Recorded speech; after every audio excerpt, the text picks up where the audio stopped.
आज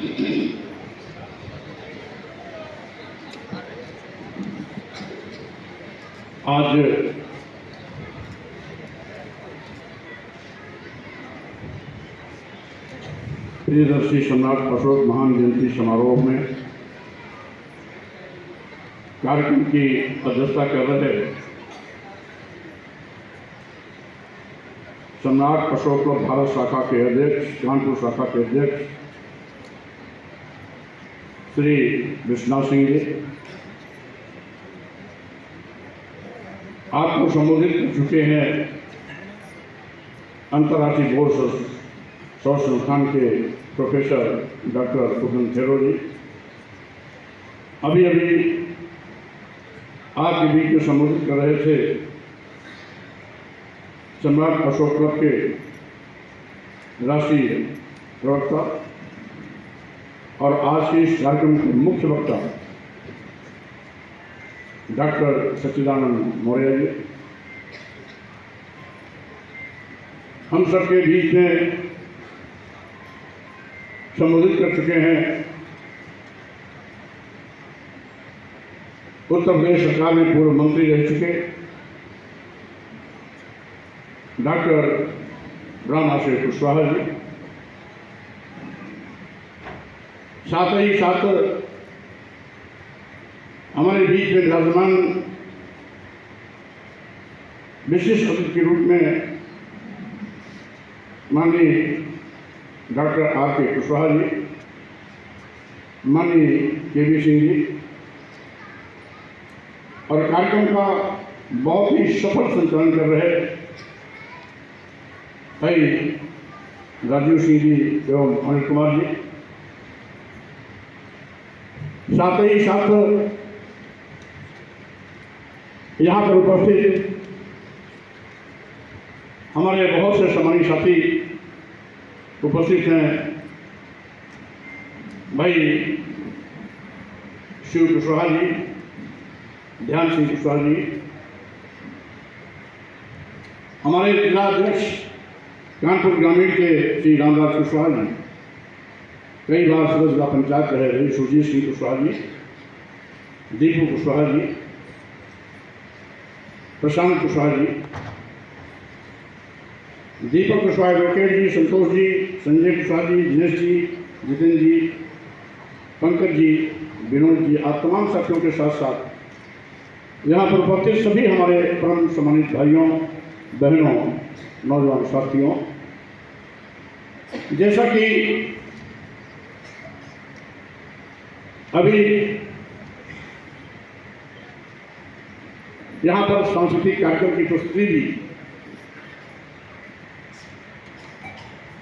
यहाँ पर उपस्थित हमारे होनहार बच्चों के द्वारा प्रस्तुत की जाएगी।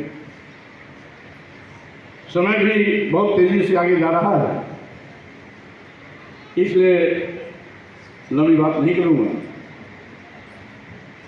हमारे साथ में लखनऊ से चल करके आए भाई सुनील कुशवाहा जी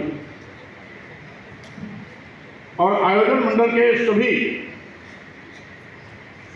सम्मानित पदाधिकारी साथियों तथा जो अभी पत्रिका विमोचन हुई है उसके प्रधान संपादक सहित संपादक मंडल के सभी सम्मानित साथीगण, हम सम्राट अशोक जयंती के माध्यम से अपने अतीत गौरवशाली इतिहास को समझने और समझाने की बात कर रहे हैं। साथियों, आप जानते हैं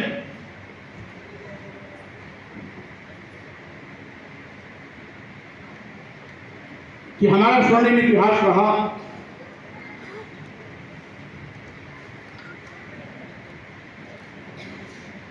विश्व नेता को हरा करके चंद्रगुप्त मौर्य ने पूरी दुनिया में इस देश की ठाक जमाई थी।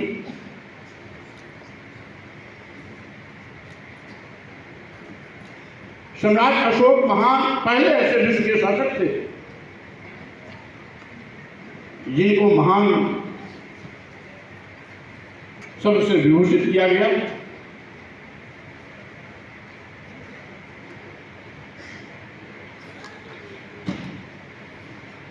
जैसा कि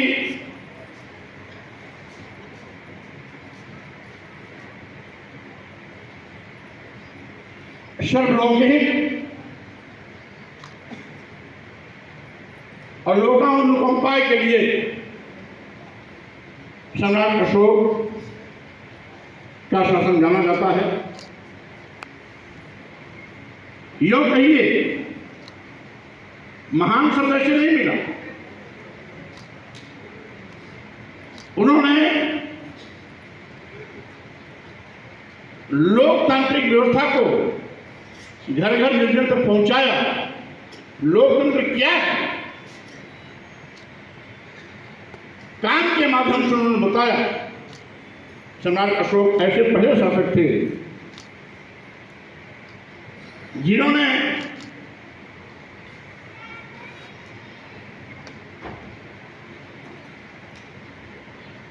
लोगों के सुविधा को ध्यान रखते हुए सड़कों के किनारे वृक्षारोपण करवाया। आज भी उसकी परंपरा चली आ रही है, लेकिन इसकी शुरुआत सम्राट अशोक ने किया। उस समय जगह जगह कुएं खुदवाए, जानवरों के लिए तालाब खुदवाए, जानवरों के लिए अस्पताल बनवाए, यहां तक कि जगह जगह पौषालय की व्यवस्था कराई। और यही नहीं,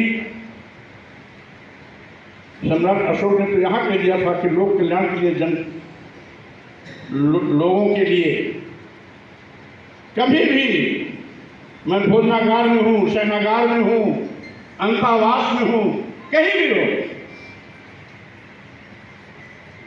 लोगों की एक कोई समस्या है तो हमारे मंत्री कभी भी किसी भी वक्त हमारे संज्ञान में उसे दे सकते हैं। लेकिन आज जिसके शासन की हनक पर दुनिया में रही हो, भारत में सत्ता में बैठे हुए लोग भूल करके भी सम्राट अशोक का नाम नहीं लेंगे, सम्राट चंद्रगुप्त मौर्य का नाम नहीं लेंगे।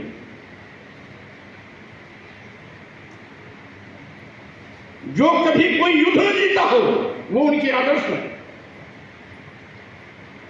जिसने विश्व का सिकंदर की पूरी फौज को बंधक बना लिया हो, सरेंडर करा दिया हो, सेनापति सहित पूरी फौज को बंदी बना लिया हो, उस चंद्रगुप्त का नाम भूल करके भी कभी नहीं लेंगे। साथियों,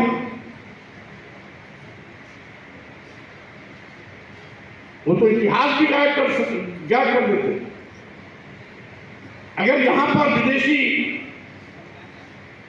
लोगों का आगमन नहीं हुआ होता, अंग्रेजी हुकूमत नहीं होती, विदेशी लेखक और विदेशी टूरिस्ट यहां नहीं आए होते, तो शायद हमारा इतिहास भी खत्म कर दिया गया होता।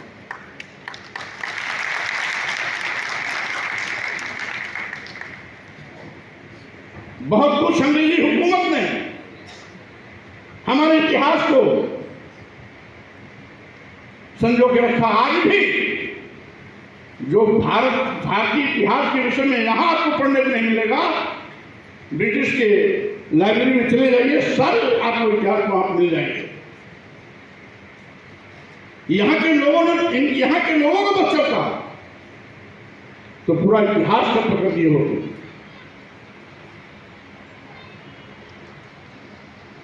साथियों,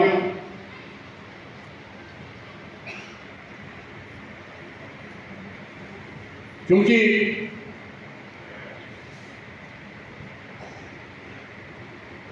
सम्राट अशोक के विषय में सब जानते हैं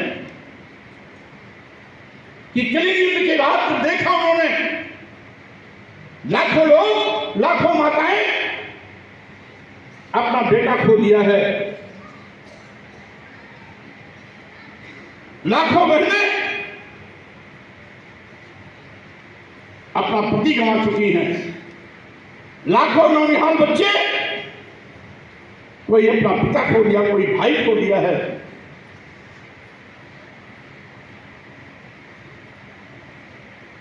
तो उनका मन करुणा से भर गया और इसीलिए उन्होंने बुद्ध के रास्ते को चुना,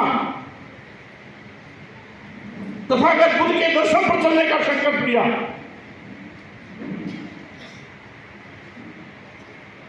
और उन्होंने कहा कि अब हम लोगों को तलवार की जंग लड़ करके नहीं जीतेंगे, बल्कि करुणा मैत्री बंधुत्व की भावना के माध्यम से अब लोगों को हम अपना बनाएंगे, लोगों का दिल जीतेंगे।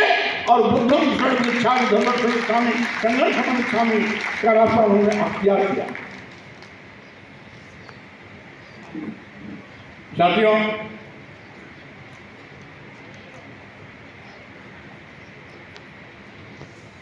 योग को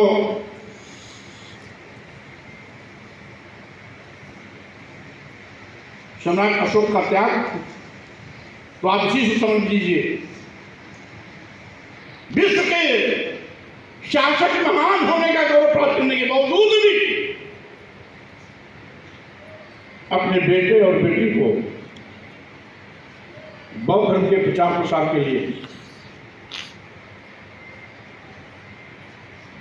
लंका भेज दिया।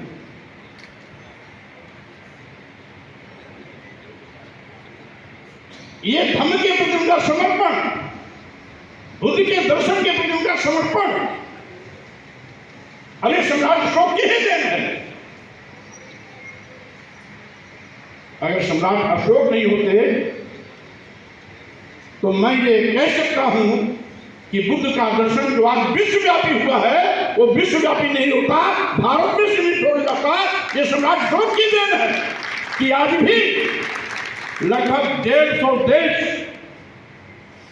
बुद्ध के विचारों पर चलने वाले देश हैं। 150 देशों में आज भी बुद्ध का दर्शन है, बुद्ध का धर्म है। और यहां तक कि टेक्नोलॉजी में जो दुनिया में नंबर 1 पर है, जापान और चीन, ये सब बुद्ध के दर्शन को मानने वाले लोग, ढोंग कोटला पाखंड को मानने वाले लोग, हर चीज में बहुत पीछे हैं। उनका नाम कहीं नहीं आता। हर चीज में जहां सबसे देवी देवता भगवान पैदा हुए हों, जहां सबसे ज्यादा ढोंग खगोटला पाखंड आडंबर भरा हो, वहां के लोग आज हर क्षेत्र में पीछे हैं। शिक्षा के भी क्षेत्र में पीछे हैं, आर्थिक रूप से भी बहुत कमजोर है, सुसंपन्नता में भी बहुत पीछे है, तकनीकी में भी कहीं उनका नाम ही नहीं आता है। इसलिए कि बुद्ध का दर्शन व्यवहारिक दर्शन था और वैज्ञानिक दर्शन था। इसीलिए बुद्ध ने जो संदेश दिया 3000 साल पहले, वो आज भी उतना ही व्यवहारिक है जितना बुद्ध के समय में था। वो वैज्ञानिक है, इसीलिए दुनिया के तमाम देशों में आज भी बुद्ध का दर्शन तेजी से प्रसारित और प्रसार हो रहा है। यहां तक कि रूस जो 100%, चीन और रूस कभी 100% कम्युनिस्ट थे, वहां पर भी बड़े पैमाने पर बुद्धिस्टों की संख्या बढ़ रही है। तथागत बुद्ध का कोई शानी नहीं, लेकिन तथागत बुद्ध के दर्शन को विश्वव्यापी बनाने का काम अगर किसी ने किया तो सम्राट अशोक ने किया था। आज साथियों,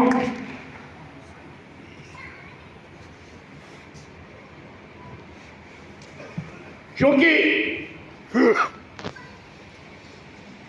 इतिहास इस बात का गवाह है कि सम्राट अशोक के जमाने में लोगों के घरों में ताला नहीं लगता।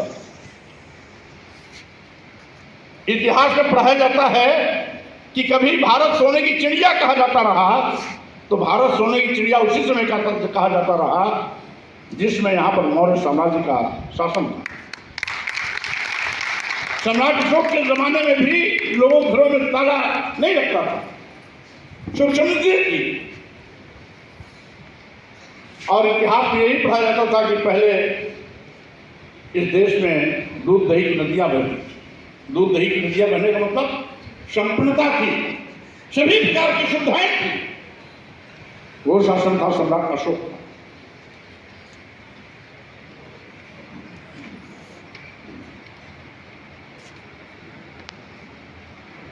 सम्राट अशोक इसलिए भी महान थे कि बौद्ध अनुयायी होने के बावजूद भी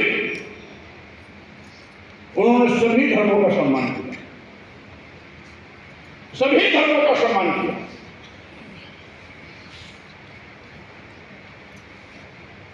जबकि स्वयं बौद्ध धर्म अनुयायी थे और इतने बड़े अनुयायी थे कि अपने बेटे और बेटी को बौद्ध धर्म के प्रचार के लिए सिंगलद्वीप भेज दिया, लंका भेज दिया। लेकिन वो अन्य धर्मों का उतना ही सम्मान करते थे जितना कि बौद्ध धर्म का सम्मान करते थे। यहां तक कि इतिहासकार डॉक्टर रिचर्ड और डॉक्टर राधा कुमार मुखर्जी ने कहा कि बौद्ध धर्म में यकीन होने के बावजूद भी उनका धम्म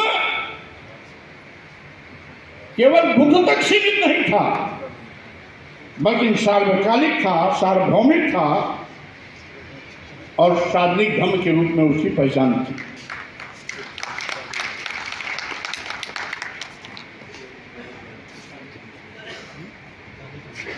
इतिहासकार रमाशंकर त्रिपाठी, डॉक्टर रमाशंकर त्रिपाठी ने भी कहा कि उनका धर्म सभी प्रकार के नैतिक सिद्धांतों व आचरणों से भरा हुआ था।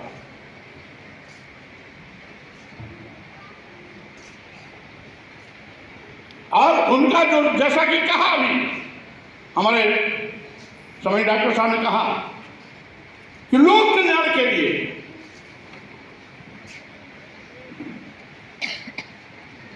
वो जाने जाते थे,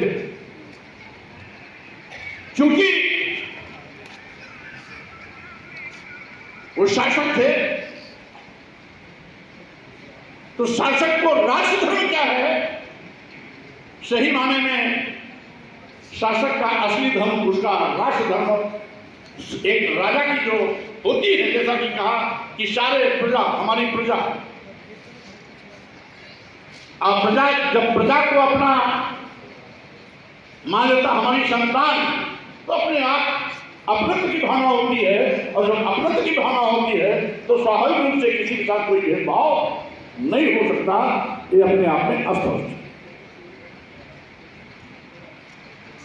आज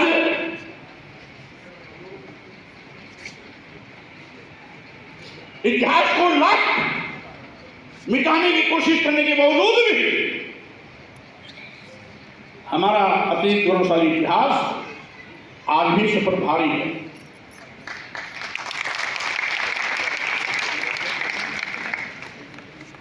यहां तक कि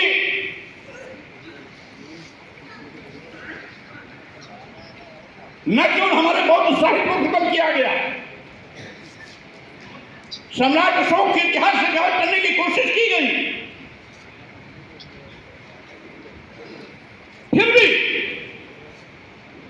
सम्राट अशोक के 84,000 जो उन्होंने स्तूप बनवाए थे, जगह जगह उन्होंने उनके लिखवाए गए खुदवाए गए शिलालेख हैं,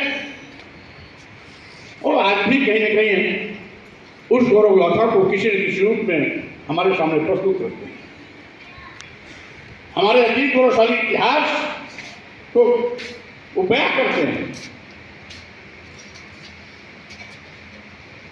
ये जबकि बहुत से त्योहार आदमी आते और जाते हैं,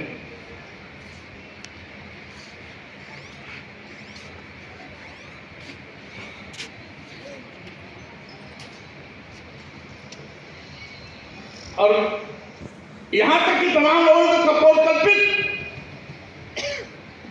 धर्म ग्रंथ लिख करके अपने को सर्वोपरि बनाने की कोशिश की, लेकिन फिर भी हमारे अतीत गौरवशाली इतिहास के सामने वो कहीं ठहरते नहीं। इतिहास को तोड़ा मरोड़ा, सम्राट अशोक के बनाए गए स्तूपों को अपने तौर तरीके से अपने धर्म में विलीन कर अतीत इतिहास को मिटाने की कोशिश की। डॉक्टर सत्यनारायण से मैं बताना चाहता हूं, एक बार मैं दिलदार नगर गया कागजा जी को, और वहां से मैं लौट रहा था, तो आपका जो अशोक स्तंभ है, तो उसको देखने के लिए मैं वहां रुका 10 मिनट तक। वहां कुछ लोग आए, गांव के आसपास के लोग, उसमें सम्राट अशोक क्लब पैदा हो गया, काम करना शुरू कर दिया। हमने पूछा, भाई ये क्या है? कोई उसको बताता था, उसको पहले वो है तो लाट से लचिया हुआ, लेकिन उसको लचिया बोलते हैं। हाँ,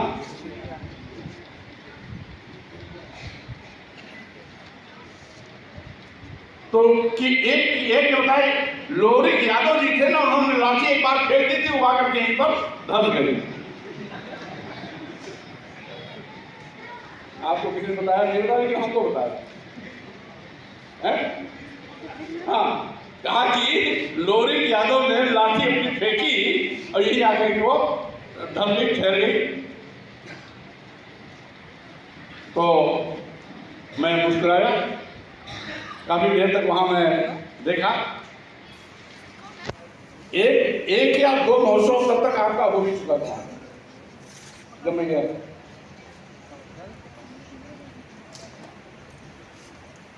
तो इसी प्रकार से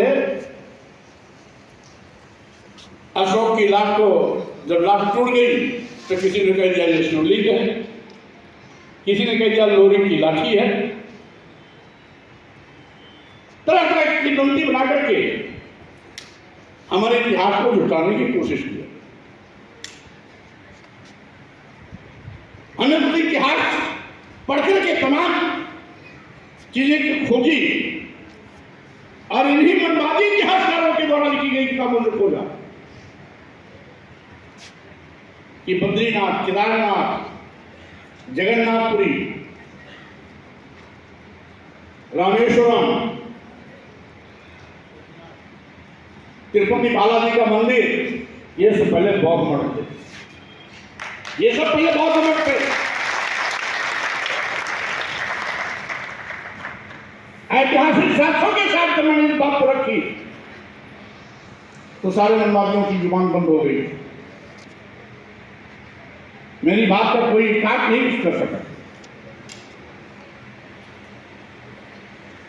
और हड़पते कैसे? अभी महाबोधि विहार का जहां पर बुद्ध को ज्ञान प्राप्त हुआ था, जिस बुद्ध विहार को सम्राट अशोक ने बनवाया था, उस बुद्ध विहार को हड़पने की नियत से उसमें हिंदू पंडित पुजारियों को उछेड़ दिया।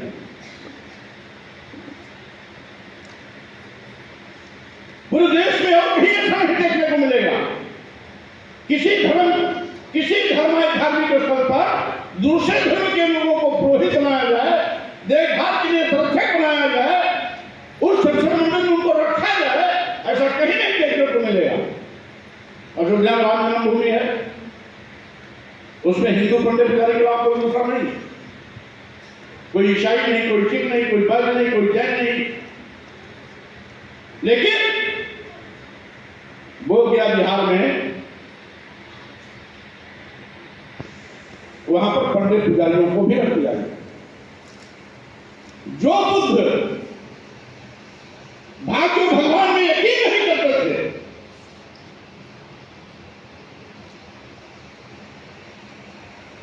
वहां के हिंदू पंडित पुजारी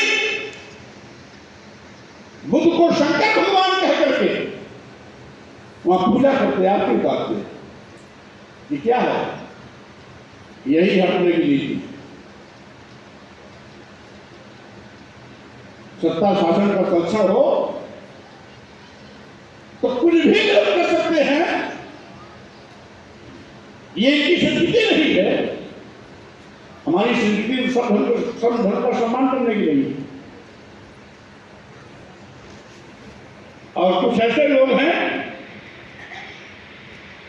जो दूसरों की संस्कृति, दूसरे के धर्म को चोरी कर अपना बताने अपनी शान समझते हैं। साथियों, आज खुशी है और सम्राट अशोक क्लब की उसमें बहुत अहम भूमिका है। उन्होंने इस क्लब के माध्यम से जो सामाजिक चेतना पैदा की, इसी का नतीजा है आज पूरे देश में सम्राट अशोक जयंती की बहार।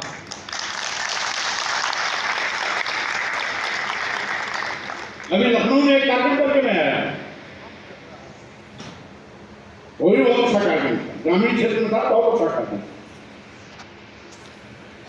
उस कार्यक्रम को करने के बाद मैं वहां से 2 बजे चला,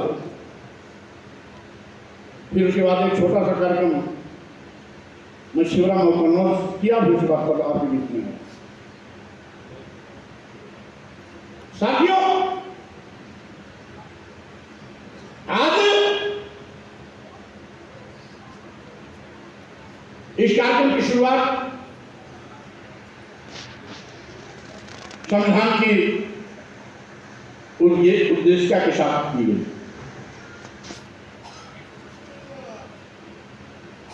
जिसमें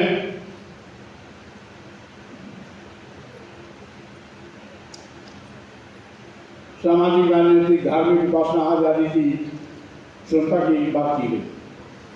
लेकिन हो क्या रहा?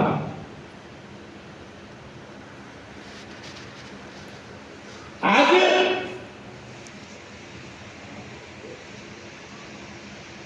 सत्ता में बैठे हुए लोग धार्मिक उन्माद के माध्यम से सीधे अपने देश की बात बनाने को लगे। राष्ट्र, उनका राष्ट्र धर्म क्या है, इसे कोई मतलब नहीं, क्योंकि समाज अशोक के इतिहास को जानते हैं और न समझने की कोशिश करना चाहते हैं, जानने की कोशिश करना करते हैं। आज आवश्यकता है 27,000 स्कूल यूपी में बंद हुए, प्राथमिक विद्यालय 4 महीना पर।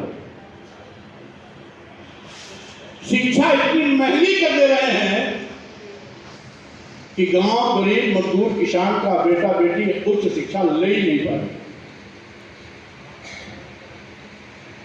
जातीय, धार्मिक भेदभाव इस तरीके से सिर पकड़ के बोल रहा है कि अभी डॉक्टर साहब आपके पड़ोस में बीएचयू का मामला, एक फटीक समाज का लड़का 7 बार नेट लगातार क्वालिफाई किया, बीएचयू में पीएचडी के एग्जाम में उसका सेकंड रैंक है। प्रोफेसर ने एडमिशन लेने से मना किया कि जाओ तुम जूता में पालिश करने क्या करो, यहाँ प्रोफेसर पीएचडी में क्या करोगे। मतलब हाईली क्वालिफाइड पूरी यूनिवर्सिटी में सेकंड रैंक पाने वाला पीएचडी टेस्ट में वापस कर दिया। उसी बीएचयू में जिसका प्रश्न मैंने असेंबली में भी उठाया था, इंजीनियरिंग पोस्ट ग्रेजुएशन में 8 बच्चों का दाखिला होना था, 8 सीटें मात्र थी, उसमें एक भी एससी एसटी नहीं था, 8 में केवल एक बैकवर्ड लड़का था प्रजापति समाज का, मेरिट में 5वें नंबर पर था। उसके पहले के 4 बच्चों का एडमिशन ले लिया गया, उसके बाद के 3 लोगों का एडमिशन ले लिया गया। अब 5वें नंबर प्रजापति समाज के लड़के के आगे लिख दिया गया not found suitable. Not found suitable एक फैशन चल गया। एससी एसटी ओबीसी माइनॉरिटीज के लोगों के साथ भेदभाव करने का सरकार ने एक बहाना निकाला, नॉट फाउंड सुटेबल। अभी 1 महीना पहले दिल्ली का रिजल्ट आया जिसमें एससी एसटी ओबीसी क्या यानी आर्थिक वर्ग के जितने लोग थे, इंटरव्यू के बाद उन्होंने कहा कि सबके आगे लिखा था एनएफएस और ईडब्ल्यूएस को जिसको 10% आरक्षण मिलना चाहिए था, उस नौकरी में उनको 45% जगहों पर पोस्टिंग मिली। एससी एसटी ओबीसी के आर्थिक वर्ग के लोगों को एनएफएस यानी नॉट फाउंड सुटेबल। एक सनातन शोक का शासन था जिसमें बिना भेदभाव के सबको समान रूप से सबके धर्मों के सम्मान भी किया जाता था और कल्याणकारी कार्यों से उनको लाभान्वित किया जाता था। आज ऐसे भी लोग हैं जो सत्ता में बैठने के बाद दुश्मनी निकालते हैं, कहने के लिए हमारा संविधान धर्मनिरपेक्ष है, धर्मनिरपेक्ष का स्वरूप है, सेकुलर है, लेकिन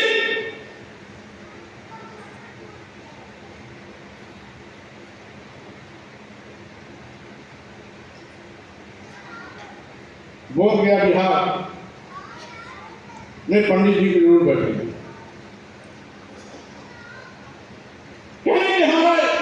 संविधान कहता हमारा इसे सेकुलर है, लेकिन संविधान की किस्म खाने वाले लोग कभी हिंदू मुस्लिम, कभी मस्जिद मंदिर, कभी औरंगजेब और कभी बाबर का हवाला देकर के लोगों को ध्यान भटकाने की कोशिश करते हैं और अपनी सत्ताओं को छुपाने के लिए हमें गुमराह करते हैं। आपको याद होगा भारतीय संविधान निर्माता बाबा साहब डॉक्टर अम्बेडकर दुनिया के सबसे बड़े विद्वान थे। सबसे बड़े विद्वान होने के गौरव प्राप्त करने के बाद जब भारत में आते हैं, कदम कदम पर को जाति अपमान के कड़वे दूध पीने पड़ते। अपमान सहते सहते जब आदी हो गए, परेशान हो गए, तो उनको कहना पड़ा कि मैं हिंदू धर्म में पैदा हो गया, ये मेरे बस में नहीं था, लेकिन मैं हिंदू होकर नहीं रहूंगा, ये मेरे बस में है। और इसीलिए 1956 में नागपुर की दीक्षा भूमि पर लाखों लोग के साथ बौद्ध धर्म ग्रहण करके उन्होंने बताया कि ऐ बहुजन समाज के लोगों, तुम्हारे कल्याण का रास्ता बुद्ध के रास्ते पर जाता है, बुद्ध के दर्शन की ओर जाता है। तो डॉक्टर अम्बेडकर का अकेले बौद्ध दीक्षा समारोह नहीं था, वो बौद्ध दीक्षा समारोह के माध्यम से आने वाली पीढ़ी के लिए एक संदेश था। ये संदेश उनके लिए था जो हिंदू के नाम पर शोषण के शिकार होते हैं, हिंदू के नाम पर जातीय अपमान के शिकार होते हैं, हिंदू के नाम पर जिनकी मेधा प्रतिभा को खत्म कर दिया जाता है, प्रतिभाशाली होने के बावजूद भी अपमानित किए जाते हैं। डॉक्टर अम्बेडकर के साथ में हुआ। और ये होना अपना ये क्या समझते हैं ठेकेदार, जिसका कि मैंने पहले भी कहा,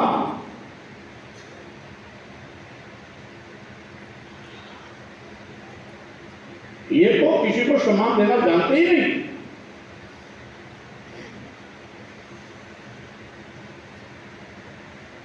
इस देश की महिलाओं, इस देश की महिलाएं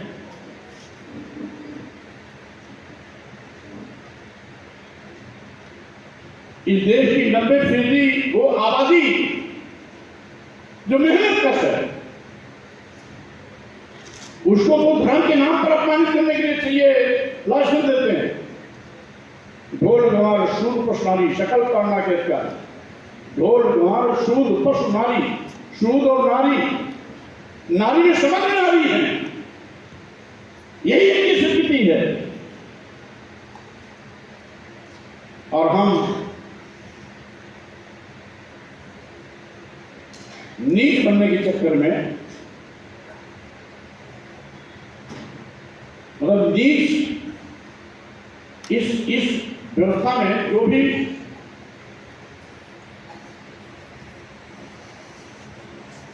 वर्ण व्यवस्था में चौथे पायदान का है, एससी एसटी ओबीसी और इनकी भाषा में शूद्र, इनकी भाषा में शूद्र, वो समाज पा ही नहीं सकता। फिर भी हम पूरे विश्वव्यापी धर्म जो बौद्ध धर्म है, हमारे पुरखों का धर्म है, अतीत का धर्म है, जिस सम्राट अशोक की जयंती मना रहे हैं, उनके द्वारा पोषित धर्म है, हम उस धर्म को नहीं मानते। हम उस धर्म को नहीं मानते। जयंती तो मनाते हैं, लेकिन बौद्ध धर्म से परहेज करते हैं। हम हिंदू बनने के चक्कर में नीच पहले जानवर से बदल जिंदगी जी लेंगे, कबूल है। नीच कहलाए जाएंगे, ये स्वीकार है। अधम कहे जाएंगे, ये स्वीकार है। बेटे बेटियों का आरक्षण खत्म हो जाए, ये भी स्वीकार है। 5 किलो 10 किलो चावल के लिए लाइन लगाना पड़े, ये भी स्वीकार है। लेकिन हम हिंदू रहेंगे। अरे भाई, जिस तरीके से डॉक्टर अम्बेडकर ने अपमान सहते सहते इजराल की जिंदगी से बचने के लिए बौद्ध धर्म ग्रहण किया था, उसी तरीके से समय समय पर एससी एसटी ओबीसी, जिसको ये शूद्र कहते थे, इस शूद्र की तमाम जातियां समय समय पर सम्मान स्वाभिमान के चक्कर में किसी ने कभी इस्लाम धर्म कबूल किया, किसी ने ईसाई धर्म की कबूल किया। गुरु नानक ने सिख धर्म का इजाद किया था। वो कोई और नहीं है, वो हमारे भाई है। और आज सत्ता में बैठे हुए लोग हिंदू मुस्लिम कहकर के भाई को भाई ठहराने की कोशिश कर रहे हैं। इस साजिश को समझना होगा। इस देश का मुसलमान भी पहले का शूद्र है, इस देश का ईसाई भी पहले का शूद्र है। यहाँ का मुसलमान, यहाँ का ईसाई, यहाँ का पारसी, यहाँ का सिख और जो बौद्ध है, ये बात नहीं है, ये सब मूल बासिंदे हैं, यहाँ के मूलवासी हैं, जिसको उन्होंने शूद्र कहते 2 दर्जे का स्थान दिया। और साथियों, वो सब आपके भाई हैं। तो भाई को भाई सुनाना और सबसे कट्टर हिंदू के नाम पर सबसे कट्टर खून खराबा करने के लिए कौन तैयार होता है? यही एससी ओबीसी। अब किसका खून बहाता है? अपने ही भाई का, जो सम्मान के लिए पहले कोई ईसाई बन गया, कोई इस्लाम बन गया, कोई सिख बन गया और कोई किसी धर्म को स्वीकार कर लिया, जिस प्रकार से डॉक्टर अम्बेडकर ने बौद्ध धर्म स्वीकार किया। इस गंभीरता को सुनिए, समझिए। इसीलिए आपको हमको जानते हैं कि नौजवान कहीं नौकरी न मांग ले, जनता कहीं महंगाई के खिलाफ ना आवाज उठा दे, किसान कहीं छुट्टा जानवरों से मुक्ति की बात न कर दे, किसान कहीं लाभकारी मूल्य की डिमांड न कर दे, मरीज कहीं अस्पतालों में निःशुल्क दवा की मांग न कर दे, महंगी शिक्षा का कहीं आम विरोध न हो जाए, आरक्षण खत्म हो रहा है, कहीं आरक्षण संविधान बचाने के नाम पर कहीं आरक्षण के लिए लोग लड़ाई में लड़ने लगे। ये जो भेदभाव हो रहा है बड़े पैमाने पर, आए गए SC ST OBC के लोगों को काटा जा रहा है, मारा जा रहा है, नित्य प्रति ऐसी घटनाएं होती हैं जिसमें SC ST OBC के नौजवानों की हत्या हो रही है, बहन बेटियां बलात्कार शिकार हो रही है, फर्जी मुकदमे दर्ज कराए जा रहे हैं। इसके खिलाफ कोई आवाज न उठा दे, इसलिए समय समय पर आपको ये साजिश के तहत ऐसे शिगुफे में फंसाते हैं कि आप बिना कुछ सोचे समझे हिंदू के नाम पर लड़ने के लिए तैयार करते हैं। किससे? आपसे ही बात। सावधान हो, सदर। अगर बुद्ध की बात करते हो तो बुद्ध ने करुणा मैत्री बंधुत्व का संदेश दिया। सम्राट अशोक की बात करते हो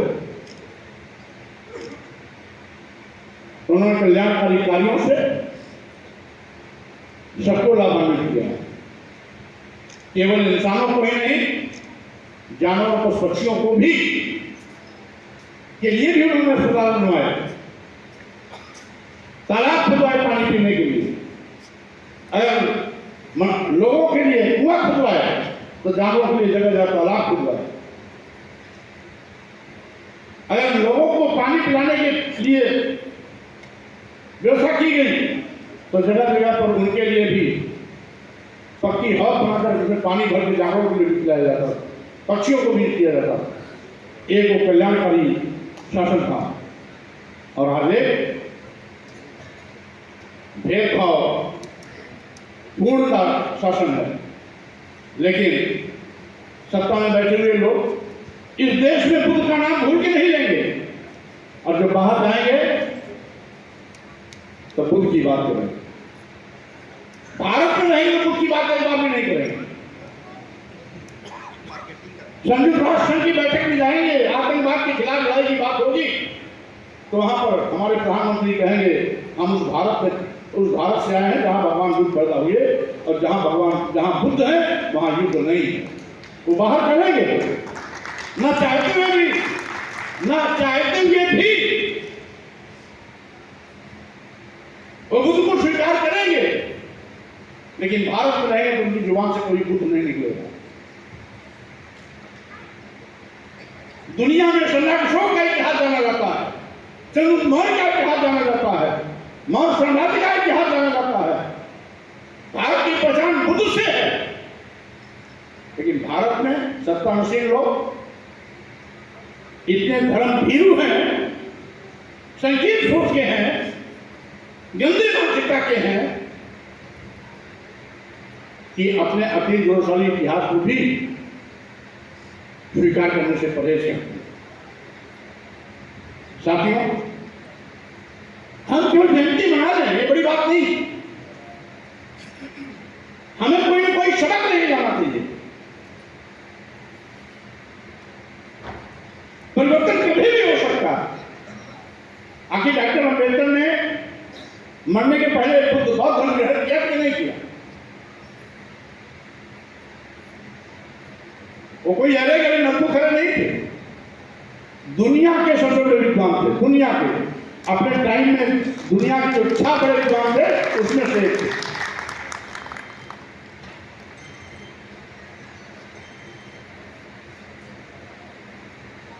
और यहां तक कि डॉक्टर अम्बेडकर रहे हैं, मानव काशी राम जी रहे हैं, सामाजिक परिवर्तन के जितने भी यहाँ पर पुरोधा पैदा हुए, ज्योतिबा फुले जी, छत्रपति शिवाजी महाराज, सावित्रीबाई फुले जी, फातिमा शेख, बाबा साहब डॉक्टर अम्बेडकर, पेरियार स्वामी नायकर, नारायण गुरु, संत गाड़गे, आपके कानपुर के ही राम सुब्रमा जी, पेरियार अजय सिंह यादव जी, बिहार के लेनिन कहे जाने वाले शहीद बाबू जगदेव कुशवाहा जी और मनोहर काशीराम जी, इन सबका सपना था कि भारत सम्राट अशोक के सपनों का भारत होना चाहिए। मैं डॉक्टर अम्बेडकर को देखा नहीं था, लेकिन मनोहर काशीराम जी के साथ काम किया। इलाहाबाद सिविल लाइन एल्चिको होटल में एक बार प्रेस कॉन्फ्रेंस थी, मैं भी मौजूद था। पत्रकारों ने पूछा, बार बार पूछा कि काशीराम जी आप किस सामाजिक परिवर्तन की बात करते हो, कौन से भारत निर्माण की बात करते हो? तो कई बार जब पूछा तो मनोहर काशीराम ने धीरे से बोल दिया, मैं सम्राट अशोक के सपनों का भारत बनाना चाहता हूं, मेरा भारत सम्राट अशोक के सपनों का भारत बनना चाहता हूं।